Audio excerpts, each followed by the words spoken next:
हाँ जी जनाब, की हाल चाल है ਤੁਹਾਡੇ? Hope you are doing well.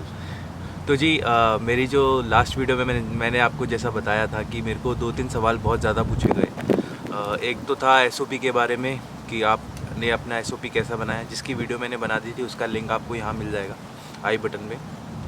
और दूसरा सवाल जो पूछा गया था वो था फ़ंड से रिलेटेड कि मैंने अपने फाइल में फ़ंड कितना शो किया था। तो जी उसी के बारे में आज बात करते हैं, चलिए शुरू करते हैं। तो जी बात कर लेते हैं कि मैंने अपने फ़ाइल में कितने फ़ंड्स शो किए थे।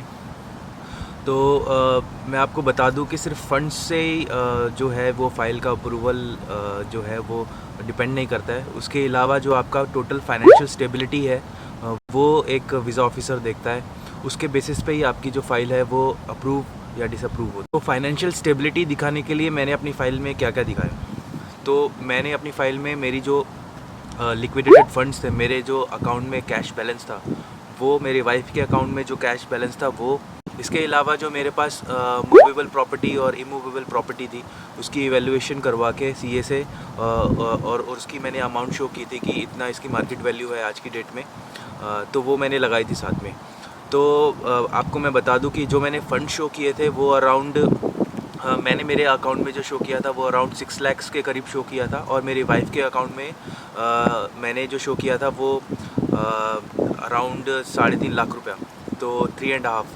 तो उसके हिसाब से मैंने मेरे हमारे टोटल अकाउंट में जो था लिक्विडेटेड फंड्स जो थे वो थे अराउंड 9.5 और 10 के बीच में। और इसके अलावा मैंने अपनी स्टेबिलिटी दिखाने के लिए जो मैंने आपको बताया मूवेबल और इमूवेबल प्रॉपर्टी के जो वैल्यूएशन करवाई थी वो मैंने लगा दी थी। जैसे कि उसके अंदर मैंने हमारी रेजिडेंशियल प्रॉपर्टी थी उसकी वैल्यूएशन करवा के लगा दिया था, उसकी वैल्यू कितनी होती है। आपकी शादी में आपको ज्वेलरी मिली होगी तो वो ज्वेलरी से रिलेटेड आपके पास कितना है ज्वेलरी, उसका इवैल्यूएशन करवा के आप वो भी साथ में लगा सकते हैं। ये आपको दिखाना पड़ेगा आपकी फाइनेंशियल स्टेबिलिटी दिखाने के लिए। In case of any emergency तो आप ये जो है वो यूज़ कर सकते हैं। इसके अलावा इमूवेबल प्रॉपर्टी में मैंने हमारे पास कुछ एग्रीकल्चर लैंड था, उसकी इवैल्यूएशन मैंने करवा के वो भी सीए से और वो भी अटैच कर दी थी। और जो लिक्विडेटेड फंड जो मेरे अकाउंट में जो कैश बैलेंस था वो जो मैंने शो किया था वो मेरा खुद का अमाउंट था, मैंने कहीं से बोरो नहीं किया था। और इसके अलावा जो फाइनेंशियल स्टेबिलिटी की जो मैंने बात की थी उसके अंदर आपका वीज़ा ऑफिसर जो देखता है वो देखता है कि ये जो फंड्स है उसके सोर्स क्या हैं, वो आपके खुद के हैं या बोरोड है। तो वो फंड्स जो थे मेरे खुद के थे, मेरे वाइफ के भी खुद के थे। और साथ में वो ये भी देखते हैं कि आपकी जो जॉब है या आपका बिज़नेस है वो कितना स्टेबल है। आप उसके साथ में अपनी सैलरी स्लिप्स जो होती हैं वो लगाइए। और जो आपके अकाउंट जो स्टेटमेंट है वो भी लगाइए, क्योंकि उसके अंदर आपका इनफ्लो आउटफ्लो दिखेगा।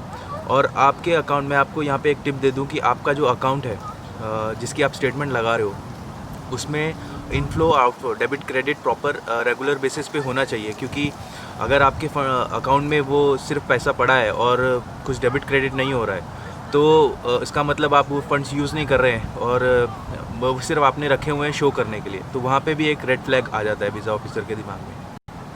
और मेक श्योर कीजिए कि आप जो स्टेटमेंट लगा रहे हैं वो लास्ट 1 साल की लगाएं। बहुत सारे जो कंसल्टेंट होते हैं वो 6 महीने की या 3 महीने की लगा देते हैं, तो वो ठीक नहीं है। आप 1 साल की स्टेटमेंट लगाइए, क्योंकि आपके पास अगर जेन्युइन आप दिखा रहे हो फंड्स तो 1 साल की स्टेटमेंट लगाने में क्या प्रॉब्लम है। इसके अलावा एक और चीज़ जो कंसल्टेंट करते हैं वो ये करते हैं कि वो सिर्फ कैश बैलेंस ले लेते हैं। दैट मीन्स एक सर्टिफिकेट ले लेते हैं सिंगल पेज पे बैंक के स्टैंप लेके कि आपके अकाउंट में इतना बैलेंस है, जो कि बिल्कुल भी सही नहीं है। आप स्टेटमेंट लगाओगे तो उसके अंदर फाइनेंशियल स्टेबिलिटी दिखेगी आपकी। और अगर आप एक सर्टिफिकेट सीए से आप बैंक से लेके अगर लगा देंगे तो उसके अंदर वीज़ा ऑफिसर को आपकी प्रॉपर जो आपका जो डेबिट क्रेडिट जैसा मैंने आपको बताया कि फाइनेंशियल स्टेबिलिटी वो नहीं दिखेगी। तो मेक श्योर कीजिए कि आप जो स्टेटमेंट है वो 1 साल की लगाइए, ना कि एक सर्टिफिकेट। और इसके अलावा जो सीए से आपको जो रिपोर्ट लेनी है, एवैल्यूएशन रिपोर्ट लेनी है, उसका फॉर्मेट क्या होना चाहिए उसके बारे में मैं आपको बता देता हूँ कि कैसा होना चाहिए। वो मैं डिस्क्रिप्शन बॉक्स में डाल दूँगा। और या फिर उसका फॉर्मेट जो है मैं अगर किसी को चाहिए तो वो मेरे से पूछ सकता है, मैं आपके साथ शेयर कर लूँगा ईमेल के थ्रू। और जो एप्लीकेंट्स जॉब करते हैं वो सैलरी स्लिप्स के साथ साथ में अपने ऑर्गेनाइजेशन से एक सर्टिफिकेट लीजिए कि वो उस ऑर्गेनाइजेशन में काम कर रहे हैं, कितने साल से काम कर रहे हैं, उनकी सैलरी कितनी है, पर वो 40 आवर्स के जो कंप्लीट करते हैं, मतलब परमानेंट एम्प्लॉई है, ये सब चीज़ें उसके अंदर मेंशन कीजिए।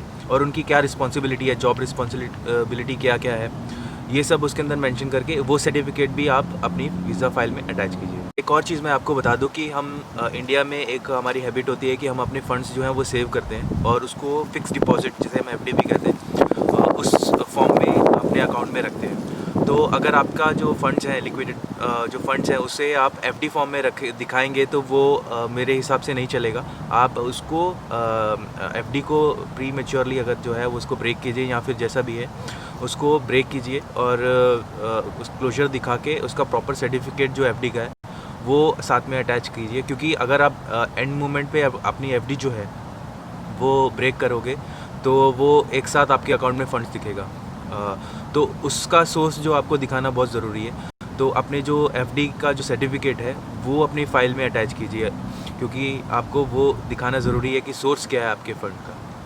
तो जी सम अप कर लेते हैं। आपको अपनी फाइनेंशियल स्टेबिलिटी दिखाने के लिए क्या क्या शो करना पड़ेगा। जैसा कि मैंने बता चुका हूँ कि आपको स्टेटमेंट दिखानी पड़ेगी पिछले 1 साल की, जिसके अंदर प्रॉपर डेबिट क्रेडिट दिखाना पड़ेगा, और उसके अंदर आपकी सैलरी आ रही है।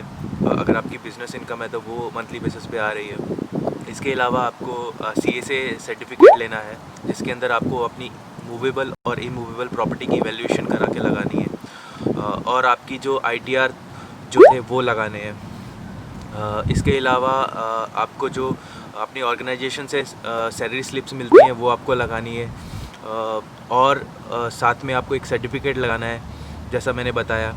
एज़ पर दी लॉ ये कहीं भी मेंशन किया नहीं है कि कितना फ़ंड्स आपके अकाउंट में होना चाहिए, बट जो आइडल जो प्रैक्टिस है उसके अंदर देखा गया है कि आपके अकाउंट में अराउंड अगर 7 से 12 लाख रुपए के बीच में अगर पैसा है तो आपकी जो फाइल है वो फाइनेंशियल स्टेबिलिटी देखते हुए और अदर्स जो क्राइटेरिया है उस सब को देखते हुए अगर आपके अकाउंट में 7 से 12 लाख रुपया है तो आपके अप्रूवल के चांसेस बहुत ज़्यादा बढ़ जाते हैं। तो जी आपका कोई भी सवाल हो related to spouse open work permit तो आप मेरे से पूछ सकते हो। मैं अपने एक्सपीरियंस और मैंने जो रिसर्च की है उस बेसिस पे आपको उसका जवाब दे दूँगा। तो ये आपसे एक रिक्वेस्ट है कि आप बहुत सारे लोग वीडियो देख तो लेते हो पर सब्सक्राइब नहीं करते हो चैनल को, तो आपसे एक रिक्वेस्ट है कि चैनल को सब्सक्राइब कीजिए ताकि और मैं ऐसी इन्फॉर्मेटिव वीडियोस आपके लिए बनाता रहूँ। इससे मोटिवेशन मिलता है आपके लिए और वीडियोस बनाने के लिए। तो जी इस वीडियो से आपको थोड़ी बहुत हेल्प मिली हो तो वीडियो को लाइक कीजिए, चैनल को सब्सक्राइब कीजिए। ऐसी और इन्फॉर्मेटिव वीडियोज़ मैं बनाता रहूँगा। I hope it helps and I will see you in the next one. Bye bye.